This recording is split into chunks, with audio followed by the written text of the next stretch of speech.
Shalom shalom bakunzi b'inyigisho Rhapsodie de réalités mushikirizwa na Mbere. Turi ku munsi wa mbere itariki 25 z'ukwezi k'umunani umwaka w'2025. Tubanze tubifurize indwi nziza. Uyu munsi duhere ku gice ca mbere kijanye n'ijambo ry'umunsi. Twasigiwe ukuganza.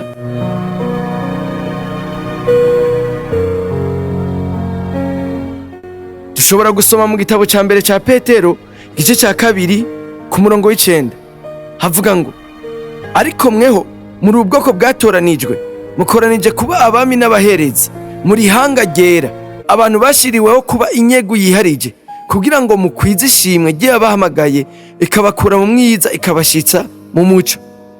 Nk'abakristo tubayeho ubuzima bw'intsinzi muri Kristo Yesu. Iki nabwo ari ikintu turuhira n'umugabane wacu.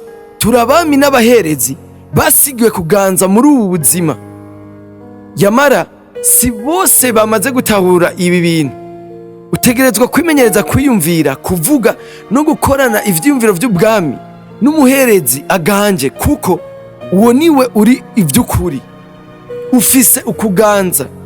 Abami baraganza, ntibasegerereza, bakora ivy'ubutware. Ibi bikwiye kuba mu gatima nama iminsi yose. Nturuhishwe no kurondera gutera imbere canke kuroranirwa.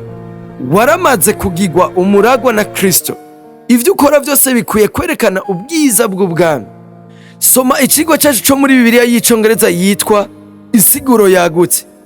Ivuga iti ariko mweho muri ubwoko bwatoranijwe kuba abami n'abaherezi ihanga nihaye mu tuzitizo ry'Imana kurondera ubwanje abantu badasanzwe kugira ngo mukore ibikorwa bitangaje kandi mukwize ishimwe n'ugutungana kwiwe iyabahamagaye ikabakura mu mwiza ikabashira mu muco wayo w'agaheburo. Ikibabaje benshi babayeho kure y'umuhamagaro wabo kuko batarahindukiza ivyiyumviro vyabo kuri uko kuri.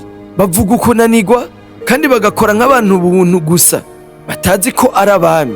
Genda n'icubahiro, ubutware n'ukuganza. Tambuka ushize amanga kuko uzi ko amajambo yawe afise ubushobozi. Mu gitabo cy'umusiguzi igice c'8 ku murongo wa 4 havuga ngo kuko ijambo ry'umwami riri n'ububasha. Mu gitabo c'Abaroma igice ca 5 ku murongo wa 17 muri Bibiliya y'icongerezwa yitwa insiguro yagutse havuga ngo abakira ubuntu, bisobanurwa ngo bw'Imana, ubuntu badakwiriye ni ingabire yo kugoroka bisesekaye. Bisobanurwa ngo abashira mu nzira y'ukuri ubwiwe, baganza nk'abami biciye mu muntu umwe ni Kristo Yesu, Mesiya uwatoranijwe. Nimba ibi bitari bwawe mu vyumviro vyawe, bihindure uyu munsi uvuga uti ndi umwami n'umuherezi muri Kristo, ngendera mu kuganza, ndaganje mu buzima. Kandi wiragiza ishimwe rya Data wo mw'ijuru, uyo niwe mugabane wawe, ubu nibwo buzima bwawe muri Kristo. Nuko bene data mwamaze kumva inyigisho z'uno munsi, tuje mu gice ca kabiri kijanye n'isengesho. Dusenge duti Mana Data, urakoze ko warampamagariye ubuzima bw'intsinzi, ugukayangana n'ukuganza.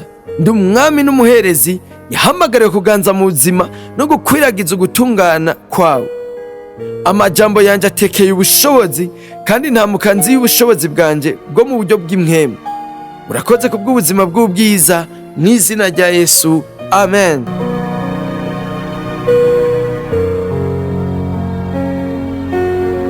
Reka turangirize ikiganiro cacu Rhapsodie de réalités mu kwatura aya majambo yo kwakira umwami Yesu Kristo mu gusubiramwo ukugukurikira.